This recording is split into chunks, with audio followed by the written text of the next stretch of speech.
काँग्रेसचे करवीर विधानसभा मतदारसंघाचे आमदार PN पाटील यांचं दुःखद निधन झालं आहे. आज गुरुवारी पहाटे वयाच्या 71व्या वर्षी पाटील यांनी अखेरचा श्वास घेतला आहे.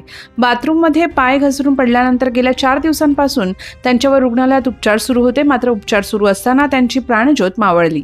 आमदार PN पाटील हे गांधी घराण्याचे अत्यंत विश्वासू शिलेदार होते. स्वर्गीय मुख्यमंत्री विलासराव देशमुख यांचे खदे समर्थक म्हणून त्यांची ओळख राहिली आहे. कोल्हापूर जिल्ह्यात काँग्रेसची धुरा त्यांनी अत्यंत जबाबदारीने सांभाळली. कोल्हापूर लोकसभा निवडणुकीसाठी PN पाटील यांच्याही नावाची चर्चा होती. मात्र वय आणि प्रकृती लक्षात घेत त्यांनी निवडणूक लढवण्यास नकार दिला होता. त्यामुळे काँग्रेसने शाहू महाराज यांना उमेदवारी दिली आहे. शाहू महाराजांचा प्रचार करण्यासाठी NP पाटील यांनी संपूर्ण मतदारसंघ पिंजून काढला होता. मतदानाच्या आधीच त्यांना थकवा जाणवत होता. यामुळे काही दिवस ते घरातच थांबून होते. त्यातच पाटील यांना रक्तदाबाचा त्रास सुरू झाला. गेल्या शनिवारी रात्री डॉक्टरनी त्यांना सलाईन लावली होती. रविवारी सकाळी पाटील हे बाथरूममध्ये चक्कर येऊन पडले.